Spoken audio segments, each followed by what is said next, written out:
Welcome to Last in Line podcast, where we are highlighting, showcasing, and spotlighting great leaders of faith who have overcome adversity, cultivated resilience, and served others in a significant capacity.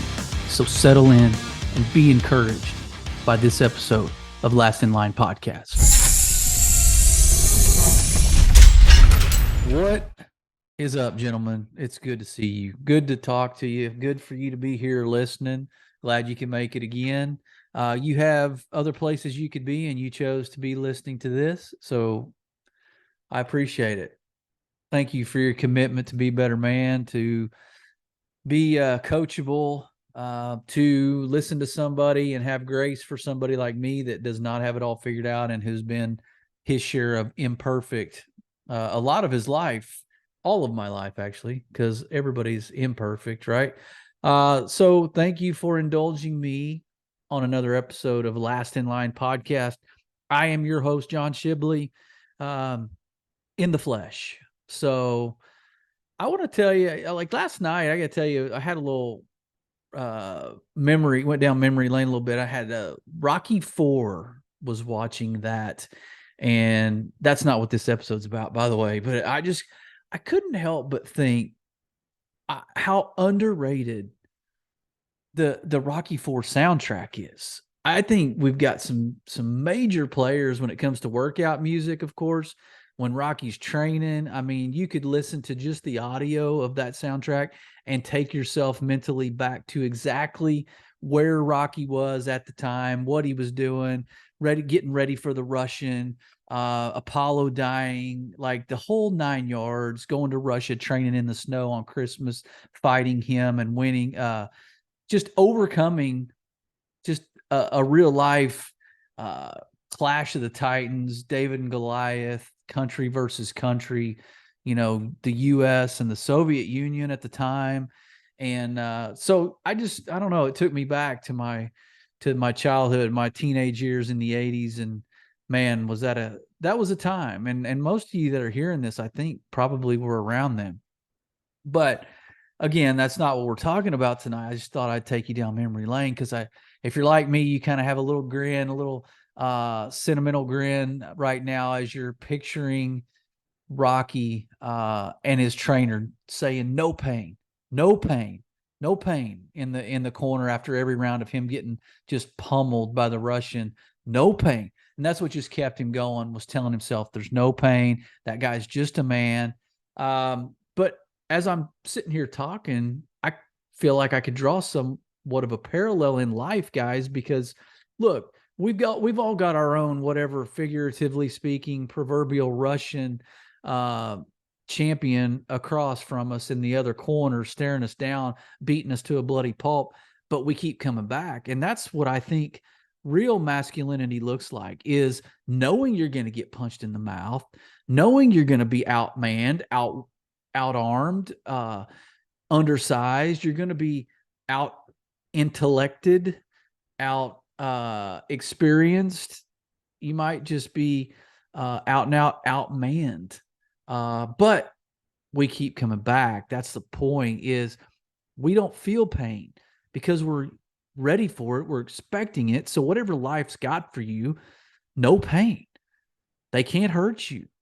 We expected this. Nothing's a surprise. Hardship's coming at me, and I was well aware of it. I'm fully expecting, and I'm ready for it. So I'm going to keep coming out. 15 rounds. We're going.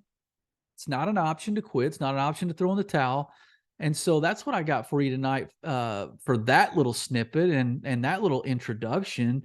It's totally independent and separate from the main body of the conversation tonight. But, dude, somebody's got a Russian staring at them from across the ring in life.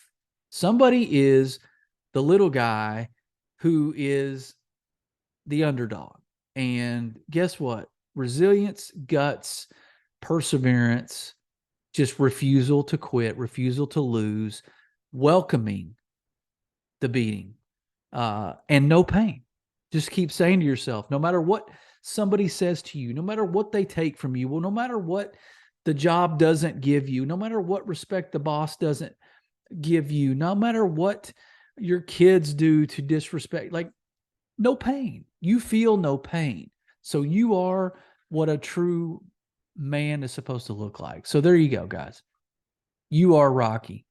And you have a Drago in your life, and I'm telling you, stare it down, keep coming at it, let it punch you in the mouth, but ultimately you're going to punch harder and longer and faster and stronger. So here we go, boys. Glad you can make it. Again, we'd like to thank uncommon.org, UNCOMMEN, for partnering with us. They are equipping men to be the husbands, fathers, and leaders we were called to be. Go check them out, uncommon.org. Go find their resources. You can find a ton of their devotionals on YouVersion.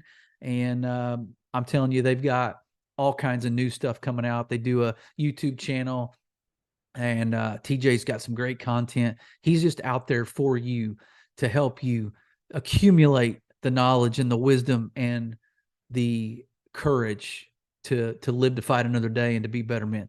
So guys, thank you to Uncommon for their support. Here we go.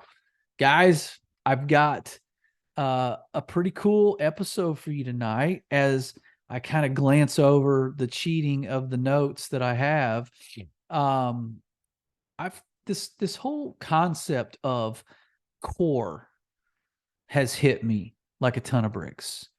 C.O.R.E, C-O-R-E, and tonight's going to be winning at its core, C-O-R-E. And I've got 4 points under the C, the O, the R, and the E, okay? Imagine that, me with some sort of alliteration or me some sort of, acrostic acronym, whatever you want to call it. So 4 steps that translate to wins in life. So winning at its core, and I think these are some of the, foundational steps, some of the progressive moves in the direction of how we respond, how we observe, how we commit, how we evaluate, how we make adjustments, how we learn and take ownership, how we kind of assess and critique ourselves. So I pretty much let the cat out of the bag with all of those because those are all within my outline. But those are buzzwords for tonight because I believe at its core, gentlemen, are some true foundational principles that regardless of the bucket in life, regardless of relationship, career, finances, physical fitness, spirituality, mental intellect, friendships, all that. I believe that these could be potentially the bedrock of how we win. And it's the core. So the center of what drives us, what makes us, what solidifies us. Okay, at the core, we're going to win with these 4 things. So the first one I got to tell you is commit.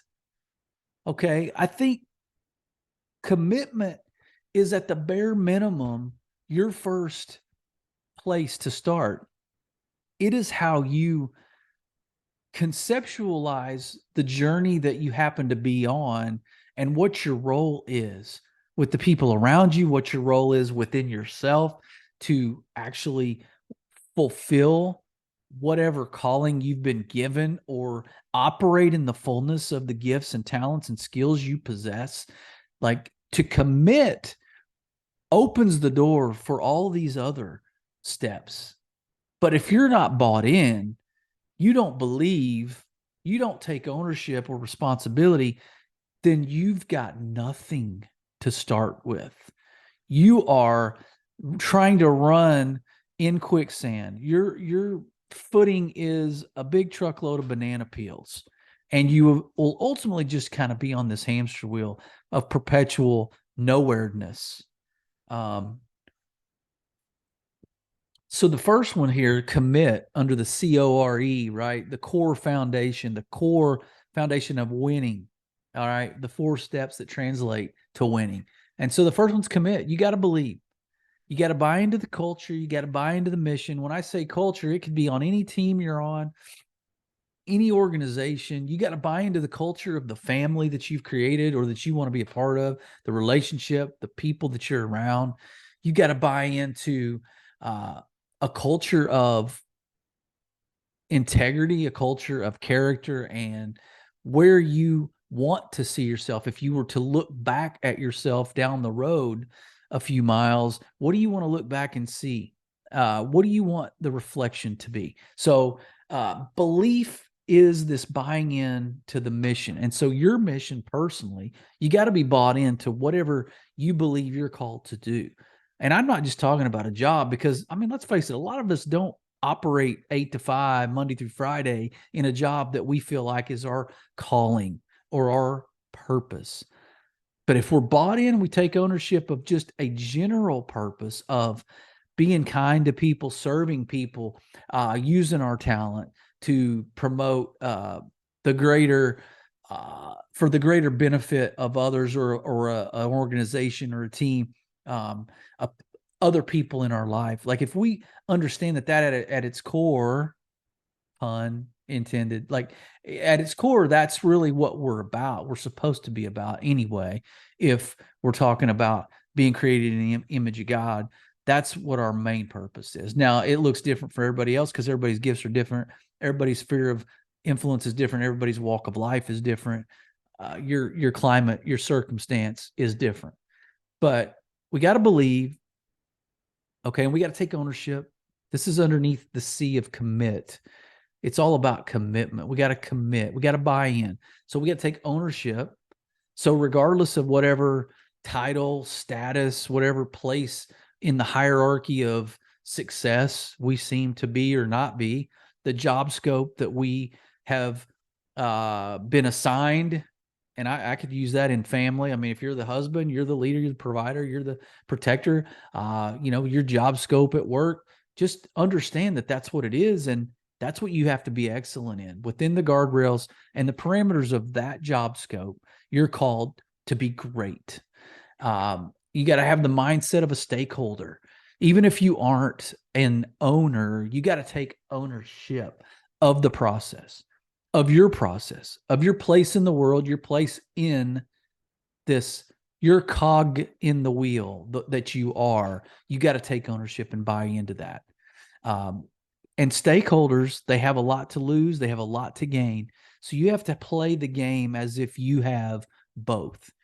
You stand to lose and you stand to gain based on how you buy in, how you take ownership, and how you commit.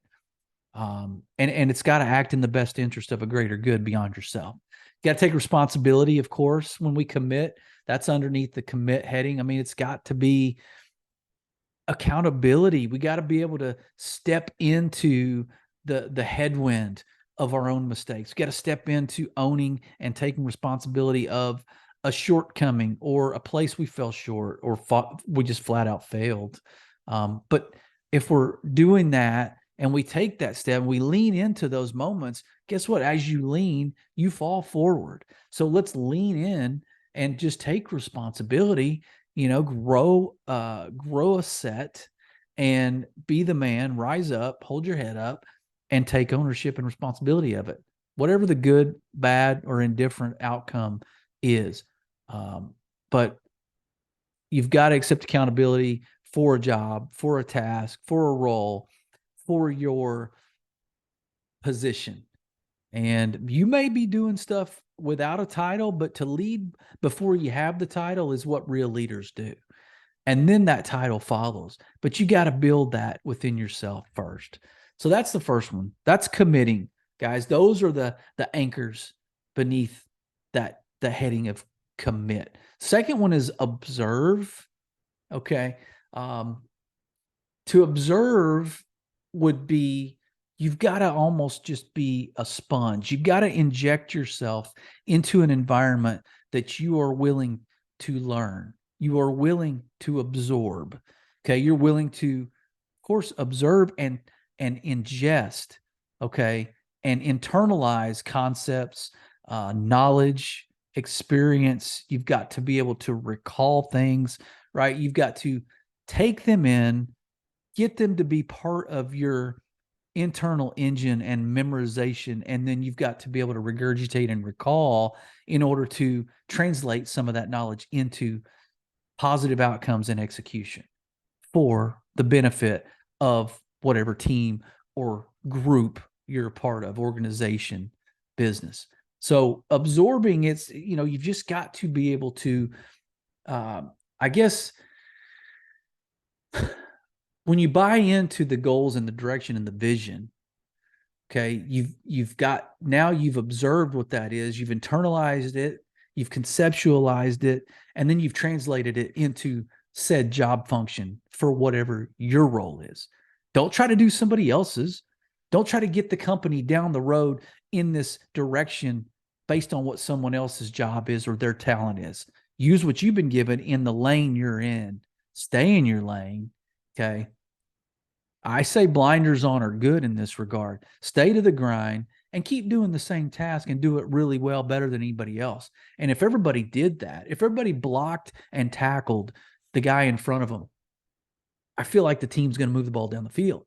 So conceptualize and absorb information. Always be willing to learn, okay? Retain information best you can so that you don't have to continuously learn the same thing over and over. I think that's where people get frustrated because they're not committed, they're not bought in, they don't take ownership, they don't feel like a stakeholder. So then when they're getting information, it's going in about an inch deep, okay, maybe a mile wide, but they can't recall it because it's not a part of them.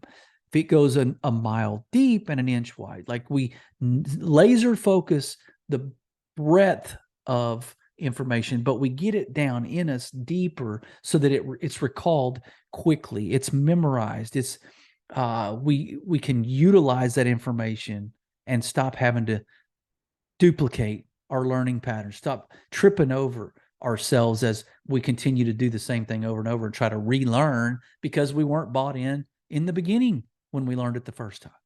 So be able to recall it, practical application, right? And so that's observe. And that's pretty straightforward, I guess. But I don't know that you've ever heard it put quite like that attached to commit. Like right after commit, we got the C.O.R.E, right? Commit, observe.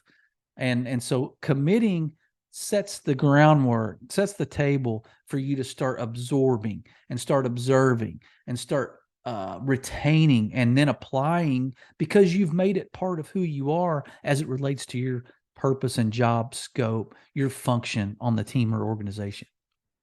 So that makes it really far in there and it's hard to get it out of you.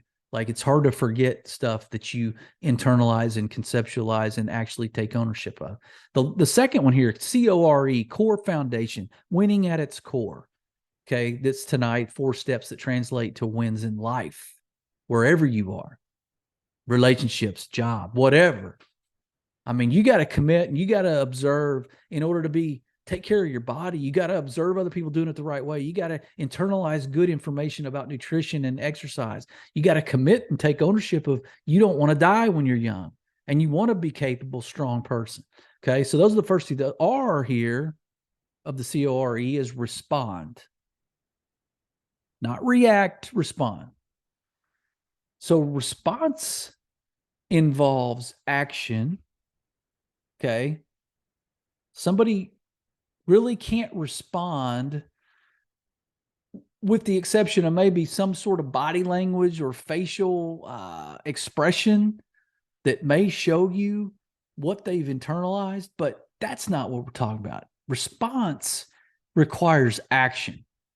And in order to do something about a situation, in order to change a course of events or change direction or to maybe recoup whatever you've lost or right the wrong of your failure or mistake, you've got to have action. So our response is based on, right, how we observe, how we absorb, how we commit, but we see and we observe things around us. So we respond by taking action that is a fluid document as we start, I guess, having an impact, having an effect around us. We start seeing the response back to us. the outcome of our action. That's kind of bleeds into this response component. So we've got action, then we've got adaptation, and we've got adjustment. Okay. Didn't really plan on having 3 A's there, but whatever. It is what it is. So action, at that point, once you start being willing to take a step with the risk of failure or the risk that you might need to make adjustments where it requires you to adapt. So action requires adaptation because it's a moving target. Okay. The goalpost is constantly moving in certain things like relationships because you're dealing with people, you're dealing with emotions, you're dealing with feelings. Constantly things are moving at work, especially if you're in any sort of performance-based job and you're requiring a customer to respond or reciprocate or buy what you're selling. If that's what, then you're constantly having to adapt because nothing goes the way it was intended, most likely. Nothing's ever as smooth as it seems on paper. So there's got to be a constant willingness to adapt. There's got to be constant contingencies that you have in the back of your mind as plan A, B, and C. If this happens, this happens, this happens. We've got to be prepared for that. So adaptation is strictly just being prepared that your actions may require adjustment. And that's okay. We have, some of the best laid plans were ones that had to be adjusted and ones that didn't really go as they saw it going when they wrote it out on paper. We had to change some things. We had to tweak some processes. Okay. We had to make some personnel changes. We had to, we had to refine the widget, if you will. And those adjustments require you getting most likely input from other people, you being able to respond observe how the environment was impacted, people, how they respond to what you're doing. You got to be able to adapt. Conditions change. People's needs change. Your work environment changes. The direction of the company changes. It requires you to basically pivot and be able to stick and move in situations and bump and run. If there's opposition, you got to be able to maybe take that collision, take that figurative impact, and then move and bump and run, stick and move, and make adjustments. I think I've used this example before, but WD-40, right? Failed 39 times. The water displacement, you all know what WD-40 is. It basically works on anything. If you ask my grandfather, it works on sore joints. But that's conversation for another time. But no, WD-40 is magical. But the first 39 weren't so great. I mean, they failed a couple times, right? 39 to be exact. But WD-40, right? That 40th time, they made adjustments. They tweaked the recipe. They did some tests. They got some chemists involved. They got some professionals, some smart genius dudes involved. And here we go. We've got a transcendent item around the house that is a game changer. But 39 of those sucked. But God bless them. Thank you for trying it that 40th time and getting it right finally. So those adjustments are worth it. But look, in order to make adjustments and in order to adapt, guess what? Some stuff's got to go a little wrong. Stuff's got to go a little off the beaten path from what you thought it was going to go. Got to be willing to be fluid in your movements, and your mindset's got to be fluid. Okay. And we got to be able to pivot. So that's the R. Here we go. Moving right down the list here. C.O.R.E, the core foundation. Okay. Winning at its core. Here comes the fourth one. And this one you're not going to like. Because it requires honesty. It requires you getting real, and it most likely requires you hearing things you don't want to hear. So this is the last of the 4 steps that translate into wins in life. The last one is evaluate. So we got the C.O.R.E, commit, observe, respond, and that's right. Evaluate. Nobody wants to be evaluated. Nobody likes that performance review at the end of the year. I mean, maybe you do if you had a great year, but even still, you're not going to hear an hour's worth of conversation be all about how great you are. We're always trying to grow. We're always trying to get better. So you're obviously going to hear, okay, where could you have done a little better? Where do you have room for growth? What are your weaknesses? How could you do better? Right? Regardless of if you're number one in the organization, you're still going to get that talk. So evaluations aren't always pleasant, but the outcome and the product at the end is a better product than how we started. If you're into growth, and we all know growth requires pain and requires change. So evaluate, we're going to review, we're going to assess, and we're going to critique. Okay. I think the review part is easy. That's just regurgitating actions and behaviors and outcomes that have already taken place. We're just stating the obvious, and we're documenting and recounting the past instances and occurrences. Okay. That's pretty easy. We review it. I mean, what'd you do this year? Well, got this many accounts, grew this many, this percentage, did this much stuff. I did this kind of reporting. I did this leadership, blah, blah, blah. Okay. You just basically recount all the things. I'm not real big into that either. Even if I did well, I don't like really talking about myself and having to write it all down. But then you've got to assess the situation. Okay. I did all these things, but was that really were those misguided actions? Was that direction I took really as productive and as profitable for the organization? In parenting, me and my kids sat together in the living room for hours every night, but if we were both on our phone, we really didn't talk much. Was that productive? I mean, that could be on the review of the things that we, the transcript of our days, but really and truly, let's assess that. Was that productive? Was it valuable? Did somebody get better because of that? Doubtful. It's very doubtful. So we got to assess the productivity. We got to assess the return. We got to assess whether or not it was worth our time to invest, and was there a return on that? The assessment's huge, because then you can you can make those adjustments, and you can either keep doing what you're doing. You can start, stop, continue, right? You can start doing some more things that are different than that. You can stop doing things that were unproductive, or you can continue because this is how we won. So why reinvent the wheel? So you assess whether they were productive, whether they were beneficial, whether they led to wins and profits and standard, successful performance.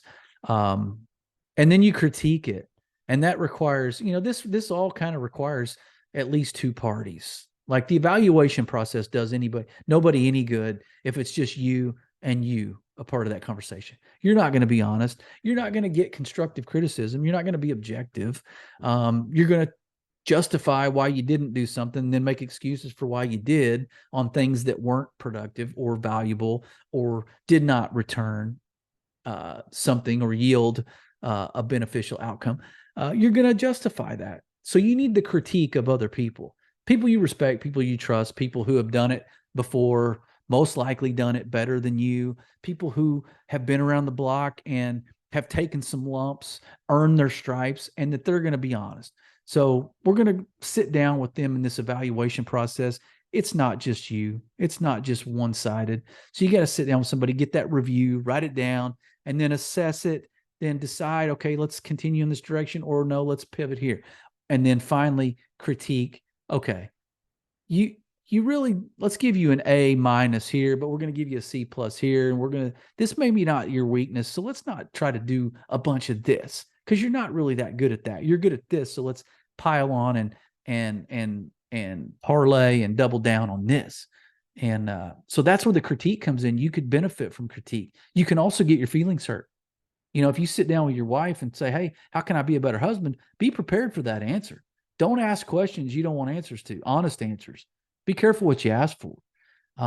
That could, in weight training, look, let's review what you did this week. Okay. You did 20 push-ups, and man, you probably could have done about 40, but you didn't really feel like it, and it kind of hurt. So you and you assess, well, did I live up to my potential? Not really. Did I still do some exercise? Yeah, good for you. Let's critique. Maybe a B minus because you could have done better, but at least you weren't sitting on the couch eating Cheetos in mom's basement. Hey, good for you. But let's critique. You really, that wasn't the best you got. So I think the point of the critique is to get an objective opinion outside of yourself to actually set some direction and goals and standards that are beyond what your comfort level is, beyond what you think your capacity is. And then let's try to expand your bandwidth physically, spiritually, relationally, professionally. Let's try to expand and try to grow and stretch that capacity. So that's where the critique comes in. Somebody's going to have to sit down and tell you some tough love stuff, some truth in love. Okay. So I think that's it. I could probably go on for days with this, but look, that's 4 simple points and you can remember them because it spells core. And the core is the innermost portion of you in your spirit, in your body, in your mind, like in your soul. Like this is the innermost portion that drives and really kind of ignites that engine within you that drives you forward. These are easy. Commit, observe, respond, evaluate. I just gave you the key to life. I just gave you the answers to the test. If you've been scratching your head and you've been reading 100 books a day and you've been, listening to 20 podcasts and you've got all the self-help stuff out there, look, I just boiled it down to you. And that was free. I just boiled it down into the core.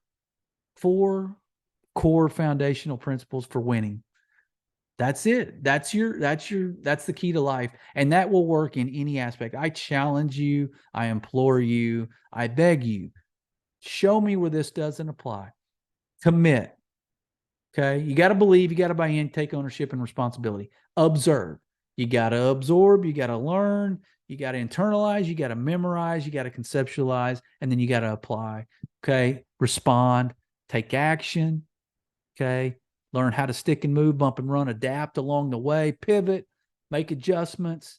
Okay. Use an eraser when you're writing these down, when you're taking these steps. Okay. Be willing to make some changes, dot some I's, cross some T's in other areas that you maybe didn't see on the surface. And then the last one's evaluate. Evaluate, man. Write down what you did. Okay. Assess it. Was it productive?